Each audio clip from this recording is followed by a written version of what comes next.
Ya Tuhan, sudilah membuka hatiku, supaya mulutku mewartakan pujian-Mu.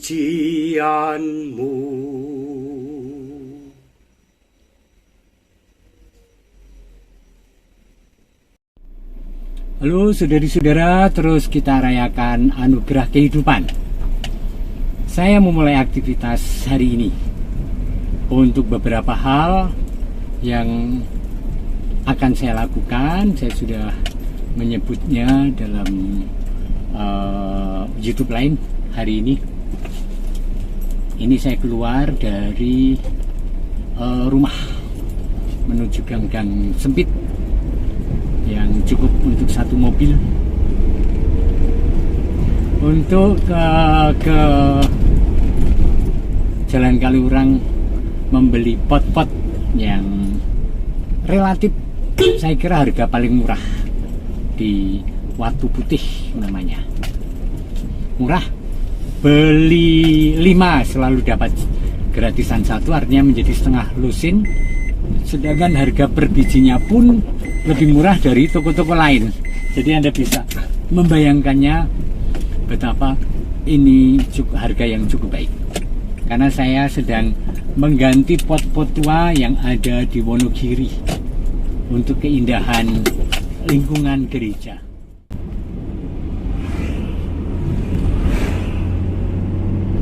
Ini lingkungan kota kecamatan Pakem. Kota kecil yang sangat indah, pepak, ada banyak hal, pom bensin di sebelah kanan, kemudian sekolah-sekolah SD, SMP, SMA ada di sebelah kiri, kantor kelurahan Pakem Binangun, kan? Kemudian di sini ada rumah sakit yang sangat terkenal, rumah sakit jiwa, sekarang namanya Gracia.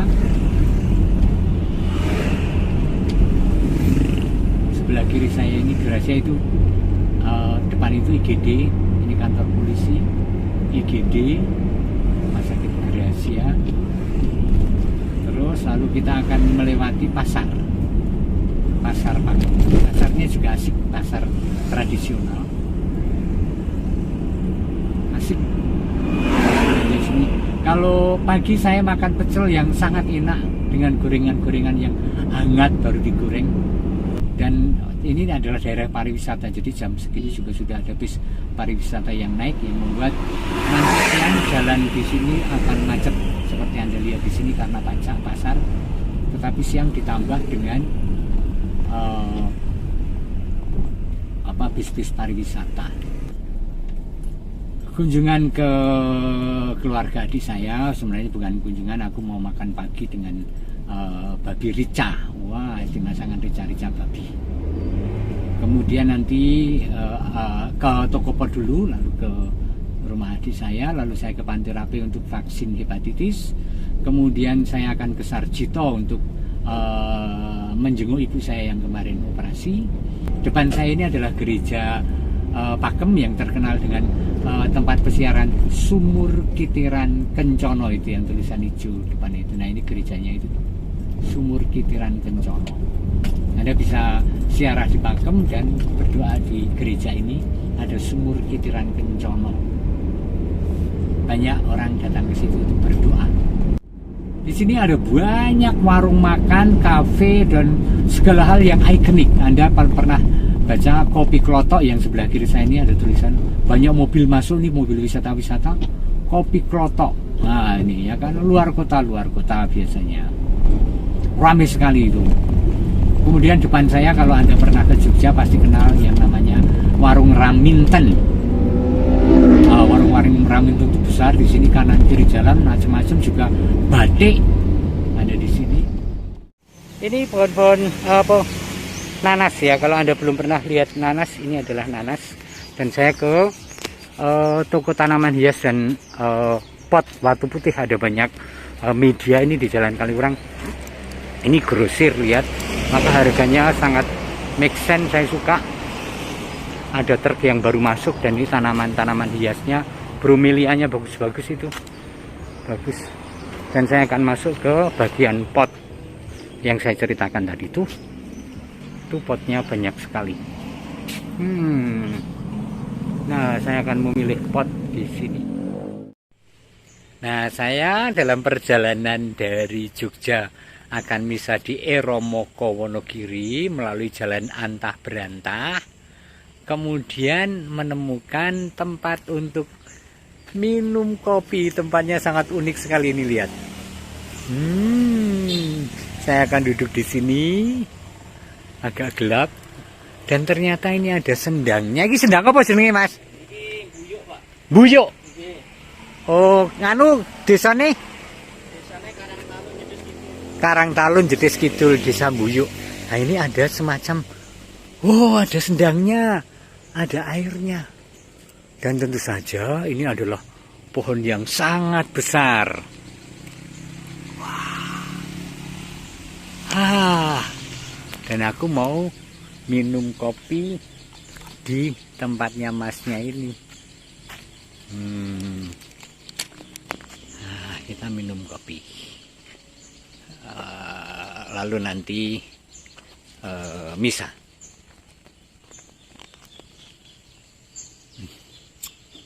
Keren. Kita akan duduk di sana, yuk. Halo saudari-saudara yang dikasih oleh Tuhan, terus kita rayakan anugerah kehidupan. Saya ingin meneruskan permenungan tentang Yohanes Rasul, murid terkasih. Saya sudah membuat uploadan YouTube nomor 12 tentang perjalanan retret saya, dan nomor 12 itu adalah Yohanes Rasul dari sono yang memang istimewa. Silakan melihatnya sebelum melihat pembacaan berikut ini. Saya bacakan tentang Yohanes Rasul, murid terkasih, supaya kita semakin kenal siapa dia. Karena perlulah mengenal sebagai seorang Kristen untuk mengenal 12 Rasul. Saya teruskan pembacaan dari yang sebelum ini. Ini bagian kedua dari Yohanes, artinya rekaman ke-13 retret 2022. Pada hari-hari setelah kebangkitan, kita menemukan kisah anak-anak Zebedeus ini yang bersama dengan Petrus dan beberapa murid lainnya telah bekerja mencari ikan sepanjang malam, tetapi tidak mendapatkan apa-apa. Dan baru ketika dia yang bangkit campur tangan, mereka mendapat ikan dalam jumlah yang sangat besar. Dan yang mengenal pertama bahwa itu adalah Tuhan tidak lain adalah murid yang dikasihi Yesus. Dialah yang tahu, yang memberitahu Petrus. Nah, kemudian bagaimana peran Yohanes di gereja awal atau gereja perdana? Saya bacakan untuk Anda. Dalam gereja Yerusalem, Yohanes memiliki posisi yang sangat penting dalam kepemimpinan gereja awal. Jadi sudah Yesus wafat dan bangkit, kemudian terbentuklah gereja-gereja awal yang dipimpin diantaranya oleh para rasul dan penatua-penatua jemaat. Nah, Yohanes itu punya peran yang sangat penting di Yerusalem.